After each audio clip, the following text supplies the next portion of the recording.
Սիրելի հեռուստադիտողներ, այսօր խոսելու եմ, կարծում եմ, ձեզ բոլորից շատ հետաքրքրող, շատերի համար նույնիսկ ցավոտ թեմայի մասին, խոսքը գնալու է ալերգիաների մասին, մասնավորապես եղնջացանի, կփորձենք այսօր պարզել հիմնական ախտանշանները, որոնք կարող են զուգակցվել, կխոսենք հիմնական պատճառներից եւ անհայտ ալերգեններից եւ իհարկե ինչքանով նյարդային համակարգը կամ սթրեսը կապ ունի եղնջացանի ծագման հետ եւ շատ հարցերի լուսաբանում այսօր մեզ կտա իմ շատ լավ սիրելի գործընկեր ալերգոլոգ, իմունոլոգ, ալերգոլոգիա եւ իմունոլոգիայի գծով Հայաստանի Հանրապետության առողջապահության նախարարության խորհրդատու Սևան Իրիցյանը։ Ողջույն Սևան։ Ողջույն։ Շատ ուրախ եմ այսօր քեզ այստեղ տեսնել եւ ողջավորված։ Նախ խնդրում եմ ասես առաջին հարցս եղջերացան թե եղնջացան, դրանք տարբեր են թե ոչ։ Եթե ինձ մոտ այդ հարցը առաջացավ եւ փոքրիկ շփոթում, կարծում եմ շատերի մոտ կլինի։ Այո, շատ ճիշտ է, Քրիսմե ջան։ Հաճախ են պացիենտները շփոթում եւ հիմա հաշվի առնելով մեր այս թվային ժամանակաշրջանը դա կարևոր դետալ է, որպեսզի պացիենտները ինքնակրթվեն, փնտրեն իրենց խնդիրների մասին ճիշտ ինֆորմացիա, ճիշտ searching անեն իսկ։ Եվ հետեւաբար ճիշտ տարբերակը եղնջացան, եղինջ բառից առաջացած, դեռ լատիներենից սկսած, լատիներեն, անգլերեն, ռուսերեն, նույն կրապիվնիցան կրապիվա բառից, հայերենում էլ էլի համարժեք եղնջացան։ Եվ ինչի այդպես, որտեվ եղնջի այդ պայմանական կծելուց հետո առաջանում է ճիշտ նույն տարը, ինչ որ մաշկաբանական եղնջացան տարն է, ինչը իրենից ներկայացնում է մաշկի վերին, վերնամաշկի այտուց, վերին շերտի այտուց։ Ցան, այսպես ասած։ Ցաների ցան կարող է լինել, հա? Այսինքն առաջին ցանի տարատեսակ, բայց ավելի հստակ ինք իրենից անատոմիական առումով այդ վերին շերտի այտուց է ներկայացնում, ինչը եւս պացիենտների մոտ հաճախ շփոթմունք է առաջացնում, երբ որ հարցնում ենք այտուցներով է դրսևորվում թե չէ, այո, այտուցներ ունեմ, բայց լուսանկարներով կամ փաստացի զննելով պարզվում է, որ այտուցը ընդամենը այդ վերնամաշկի փոքր բլիթն է նկատի ունեն։ Մակարդակով է սահմանափակված։ Հիշեցի, որ պապիկիս գյուղում, երբ մենք փոքր էինք, շատ էինք խաղում, բնականաբար այդպես անտառային հատվածում, հա, խոտածածկ եւ մեզ հաճախ կծում էր կրապիվան ու շատերը այսպես հանգստացնելու համար մխիթարելու ասում էին, որ դա օգտակար է, առողջարար է։ Հիմա խոսենք այս մեզ անհայտ եղնջացանի մասին, որ շատ հաճախ բժիշկները, բուժառուները փնտրում են ալերգեն, ասում են, որ դա միշտ է ալերգիայից, բայց շատ հաճախ ալերգեն այդպես էլ հնարավոր չի լինում պարզել։ Հիմա սա միշտ է արդյոք ալերգիա, թե շատ հաճախ ալերգեն չկա։ Պետք է հստակ տարբերակենք, որ եղնջացան ինքը մաշկային դրսևորման այդ տարրն է, հա, եւ կա սուր եղնջացան, որը սովորաբար ինչ որ հիվանդության դրսևորման սիմպտոմն է, եւ կա քրոնիկ եղնջացան, որը որ իրենից ներկայացնում է առանձին ախտաբանություն, այսինքն առանձին հիվանդություն է, որը ալերգիաների շարքի հիվանդություն է, բայց էլի միշտ պացիենտներին այդպես ենք ներկայացնում, որ դա դասական մեր այդպես ընդհանուր իմացած ալերգիան չէ, առանձին երևի քրոնիկին անդրադառնանք, որտեղ ավելի տարածված է, ավելի շատ է մարդկանց անհանգստացնում։ Իսկ սուր եղնջացանը դա բազմաթիվ խնդիրների դեպքում կարող է լինել, թունավորումների, վարակների, իսկական ալերգիաների, ասենք դեղորայքային, սննդային կամ ինչ-որ նմանատիպ բաների արտահայտության ձևերից մեկը լինել ընդհանրապես, եւ ինչպես երևի թե շատ բաները բժշկության մեջ, սովորաբար այդ սուրի եւ քրոնիկի սահմանը վերցվում է 6 շաբաթը։ Եթե մի խնդիր տևում է մինչև 6 շաբաթ սուր եղնջացան, եթե 6 շաբաթից ավել է, արդեն քրոնիկ եղնջացան։ Եվ դա այդպես ուղղակի բան չի, օրենսդրական ձևակերպում չի, իրենից ենթադրում է գործողությունների փոփոխություն, տարբերություն, հետազոտության, բուժման, կանխատեսման եւ նմանատիպ հարցերը կտրուկ փոխվում են կախված նրանից թե սուր թե քրոնիկ ընթացք ունի։ Այո, այսինքն այսպես եթե ասենք երբեմն եւ կամ շատ հաճախ կարող է ոչ միայն ալերգիայի դրսևորում լինել եւ իհարկե այդ ընթացքը սուր եւ քրոնիկի տարբերակումը շատ կարեւոր է ընթացքում ինչ է արդեն նախաձեռնվել, ինչ է կիրառվել, արդյոք ինչ որ բուժումները, միջամտություններ արվել են թե ոչ, այսինքն շատ բաներ պետք է այն որ ասում են անգլերեն, չէ, depends on case, կախված է դեպքից։ Պետք է շատ նյուանսներ հաշվի առնել։ Եվ շատ կարևոր են տարիքային խմբերը, որտեղ երեխաների մոտ բավական հաճախ դիտվում են վարակների ֆոնի վրա, հատկապես վիրուսային վարակների։ Իհարկե այդ եղնջացաները բնույթով մի փոքր տարբերվում են, օրինակ երեխային կարող է բացարձակ չանհանգստացնել, այսինքն քորչ առաջացնել, քոր ցավ կամ ինչ-որ այլ զգացողություն, եւ ավելի շատ ծնողներն են անհանգստանում տեսնելով այդ պատկերը։ Այո։ Եվ հավանաբար մի կարևոր դիտարկում էլ, որ էլի պացիենտներն են հաճախ հարցնում, այստեղ բժիշկը կամ պացիենտը առանձնակի դեր չունի, թե դա քրոնիկն է, թե սուր է։ Ի նկատի ունեմ, այնպես չի, որ սուր եղնջացան էր, չբուժեցինք, ուշադիր չեղանք կամ սխալբուժեցինք, դարձավ։ Չէ, այդպես չի։ Քրոնիկ առանձին պաթոլոգիա է, իր հիմքերով, իր մեխանիզմներով սուրը այլ պատմություն։ Շատ լավ, այսպես ասած, լուսաբանում էր։ Մեր հեռուստադիտողներից մեկը գրել էր, կուզենամ անպայման այդ հարցին անդրադառնամ եւ կարծում եմ, որ շատերելի ցավոտ թեմա է, ինչու են հաճախ իմ բոլոր անալիզները գալիս նորմալ, բայց եղնջացանը չի անցնում։ Ինչպես կմեկնաբանեք բժշկության։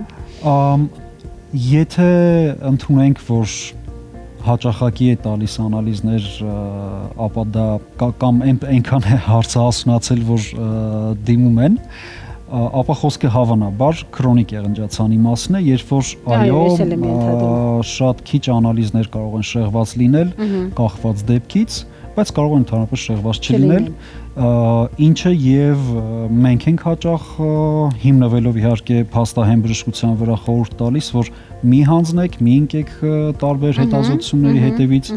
գումար ռեսուրս անտեղի մի ծախսեք, հա, բուժման սխեման ինչ է, դրանից չի փոխվելու։ Պետք է խոստովանեմ, որ բուժաշխատողները եւս անտեղի նշանակում են ճիճվագրության հետ կապած ինչ-որ անալիզներ, սննդային ալերգեններ են փնտրում, շնչառական եւ այլն, բայց դրանք բացարձակ ցուցված չեն եւ էլի ժամանակակից թվային այս ժամանակաշրջանում շատ հեշտ է այդ ամենը ստուգել, տեսնել, սկսած առողջապահության նախարարության կայքից, որտեղ որ կան ուղեցույցեր ու պարզ հստակ գրված են ինչ հետազոտություններ են հաճախակի նշանակում եւ դրանք արյան ընդհանուր հետազոտությունը եւ երբեմն ցերեակտիվ սպիտակուցը ինչ որ պաթոլոգիաների մասին մի փոքր պատկերացում կազմելու համար ձիվ դիագնոստիկ նպատակով եւ շատ կարևոր հարց տվեցիք, թե ինչն է փոխվելու անալիզներից կախված, մեծ հաշվով ոչ մի բան, որտեղ բուժումը նույնն է մնալու, եթե ախտորոշման մեջ վստահենք ու հատկապես եթե մի խնդիր տևում է 6 շաբաթից ավել, ապա անիմաստ է փնտրել որևէ օրինակ սննդի ազդեցություն, սննդային ալերգեն, որտեղ ինչքան էլ դժվար լինի, ինչքան էլ անուշադիր լինի, պացիենտը մեկ է կնկատի, որ այս սնունդը կերավ, խնդիրը եղավ, այս սնունդը չկերավ, խնդիրը վերացավ։ Այսինքն այդ կապը շատ ուղիղ ու հստակ է, ու այդպես կարող են կողմնորոշվել, ուղղակի այդ դաշտում միշտ առասպելները շատ են, միֆերը շատ են, կարմիր սննդամթերքի հետ ինչ-որ պայմանական ինչու՞ ոչ, շոկոլադը ընդեղ են, հա, ասում են ալերգեններից առհասարակ հուսափող, բոլոր հաճելի բաները։ Այ ուրեմն այդ հարցս բժշկերության շատ կուզենայի հնչեցնել, արդյոք բացառապես պետք է բոլորը չօգտագործել, եթե օրինակ մարդ այս պահին եղնջացան ունի կամ իր սուր վիճակում է գտնվում, թե էլի բացառման հերթով բացառելով սննդատեսակները, կամ ներողություն եմ խնդրում, եթե գիտենք այս կամ այն ալերգենը կա, եւ մարդ միևնույնն է պետք է ինչ որ չափով դա կիրառի եւ օգտագործի, միգուցե խոսքը սննդի մասին է, արդյոք պետք է բացառապես չօգտագործել, թե քիչ քանակով դուք թույլ եք տալիս, որ կիրառում լինի։ Եթե կա հստակ ապացուցված հետազոտություններով, միգուցե պրովոկացիոն թեստերով, էլիմինացիոն թեստերով, երբ որ սնունդը հանում ես ու տեսնում ես, որ վերացավ, որևէ սննդային ալերգենի դեր, ինչը հետևաբար նաև նշանակում է սննդային ալերգիա ախտորոշում, ապա ամենակարճ հեշտ տարբերակը ուղղակի բացառել տվյալ սննդամթերքը, այո։ Ընդ որում, եթե վերցնենք պայմանական ձուն, ապա ձվով պատրաստված ցանկացած սննդամթերք պետք է բացառվի։ Վերցրեցինք կաթնամթերքը, պիտի ամբողջ կաթնամթերքը բացառվի, այլ ոչ թե միայն կաթը կամ չգիտեմ, թթվասերը կամ մյուսը։ Այո։ Այսինքն դա էլ շատ կարևոր է, որտեղ հաճախ պացիենտները սուբյեկտիվ, հա, ինքնուրույն կողմնորոշվելով այ ոնց որ շատ կերա դրա համար եղավ, ոնց որ ցիտրուսը չարաշահեցի եւ ալերգիայում այո։ նման բաներ չկան, ամենաչնչին քանակությունը ունակ է առաջացնել լուրջ ռեակցիաներ եւ որևէ կանխատեսելի միջոց չունենք, որպեսզի ասենք դե լավ, մի երկու տեղ դուրս կտա, կանցնի, կարող ես մի քիչ օգտագործել, մի անգամ կարող է թեթև լինել, մի անգամ կարող է շատ ծանր լինել, բայց երևի որպես ամփոփում էլի նշենք, որ դա արդեն սննդային ալերգիա ախտորոշումներին է, ոչ թե եղնջացանի։ Սննդային ալերգիայի ժամանակ էպիզոդիկ կարող է դրսևորումը լինել եղնջացանը, որը մենք պայմանական սուր եղնջացան ենք կոչելու, բայց եթե խոսում ենք քրոնիկ եղնջացանի մասին, որ ամիսներով մարդուն անհանգստացնում է, ապա այդ դեպքում որևէ սննդակարգ պահելու կարիք չկա, դա բազմաթիվ անգամ ապացուցված է, դրա լավագույն ապացույցը երկար ժամանակ այդ խնդիր ունեցող պացիենտներն են, ովքեր որ վստահաբար կարող են ասել, որ ամենախիստ դիետայի վրա նույնիսկ միայն ջուր խմելու պարագայում իրենց խնդիրը չի թեթևանում, միգուցե ավելի է ծանրանում, որովհետև նյարդային հյուծված վիճակին է բերում խիստ դիետաները։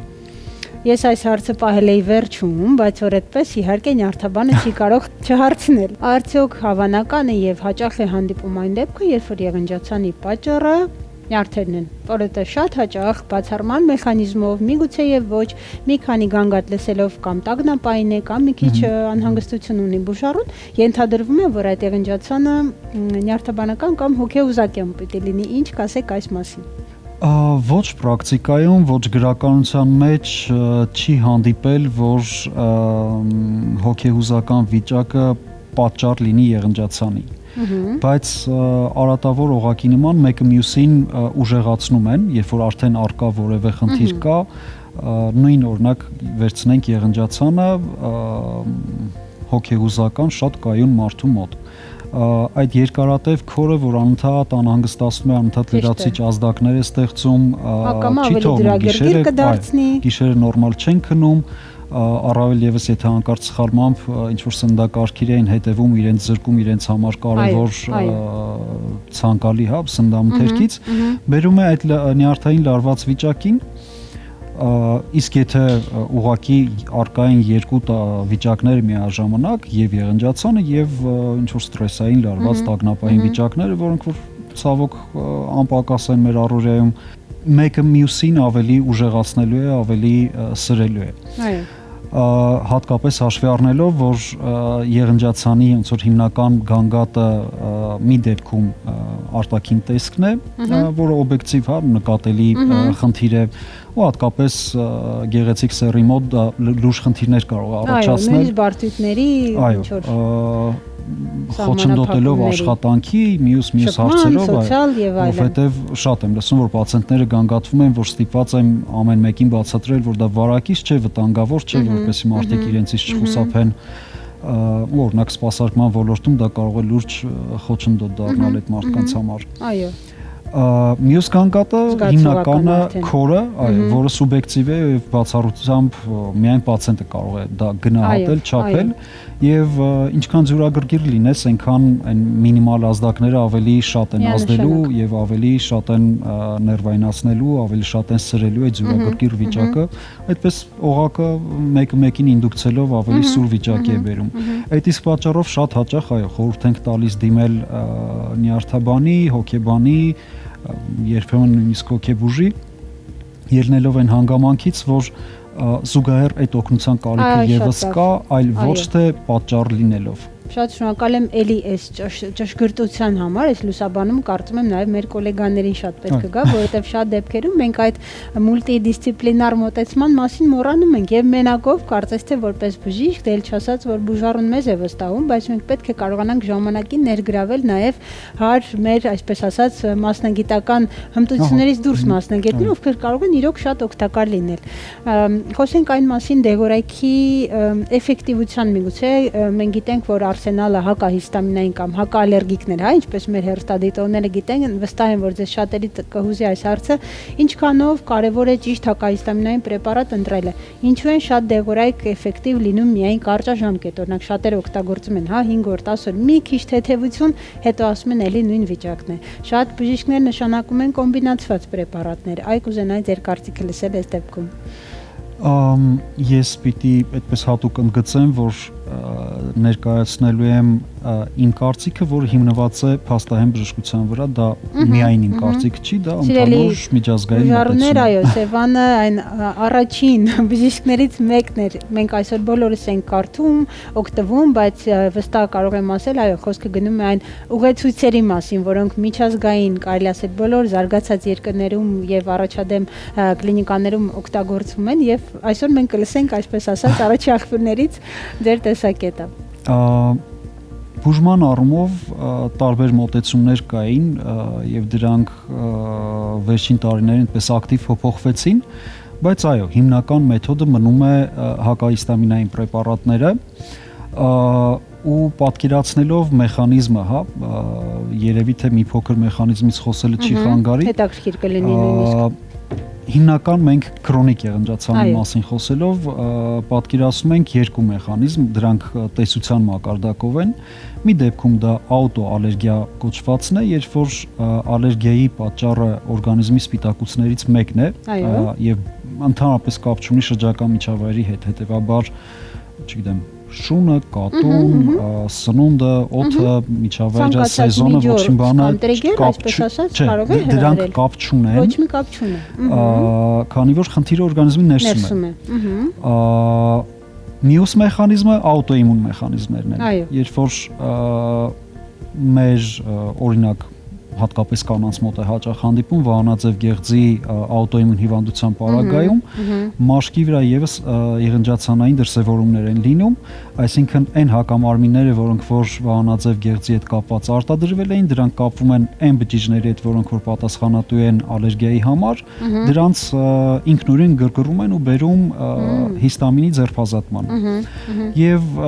բժշկության այդ միջոցին շատ բան չի մնում, քան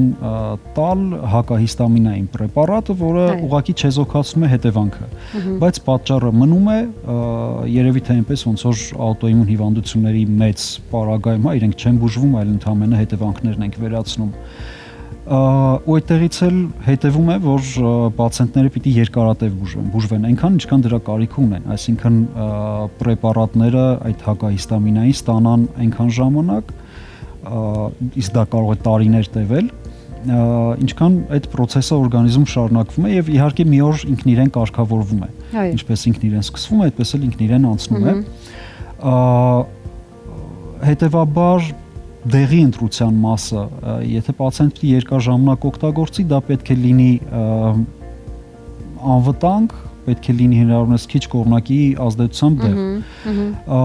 Ու ամենալավը այդ շարքին համապատասխանում են երկրորդ սերնդի հակահիստամինային պրեպարատները, սովորաբար երկրորդ սերունդ մենք անվանում ենք այն պրեպարատներին, որոնք որ քնկոտություն չեն առաջացնում ու բացառապես հիստամինային ընկալիչների վրա են ազդում։ Որոշ անհատական վարիացիաներ կարող են լինել։ Մի պարտում մի պրեպարատն է լավ օգնում, մեկին մյուսը, եւ դա այդպես ոնց որ համարձակ փորձում ենք։ Ու միշտ պացիենտներին այդ մեխանիզմը բացատրելով փորձում ենք հուշել, որ պրեպարատները ավելի լավ կանխարգելիչ էֆեկտ ունեն, այսինքն երբ որ նախօրոք խմում ես, ավելի արդյունավետ է ստացվում։ Երբ որ սպասում ես հələ տեսնեմ ինչ կլինի, դուրս կտա թե չէ, հետո օգտագործեմ։ Արդեն էֆեկտիվությունն էլ տրամաբանորեն թույլ է լինում։ Կորում է, որովհետև հիմնականում ինչև ներծծվի, ազդի այդ ընկալիչները խնդիրը արդեն պիկին է բլոկավորի, միգուցե նույնիսկ անցնի, որովհետև եղնջացանի պարագայում 20 րոպե, կես ժամ հետո կարող են անցնել, հաջորդ ալիքը կկանխարգելի, բայց այդ պահին մարդիկ այդ դիսկոմֆորտը կունենան։ Այո։ Դրա համար միշտ խորհուրդ ենք տալիս հանգիստ ընդունել, չկաշկանդվել, չխուսափել, մտածելով, որ ինչքան կարելի է։ Հա, բնականաբար դեղեր են, դրանց մեջ ոչ մի քիմիական են, փաստենք։ Դե հա, բնական միջոցներ սինթետիկ, բայց ուզում ասել այն բժշկության մեջ երևի եզակի պրեպարատներից են, որ շատ երկար կարելի է օգտագործել, սկսած երեխաներից մինչև տարեցներ ու չակնկալել ինչ որ լուրջ կողմնակի էֆեկտներ եւ մեծ հաշվով հիվանդության այդ հանգամանքը, հա, որ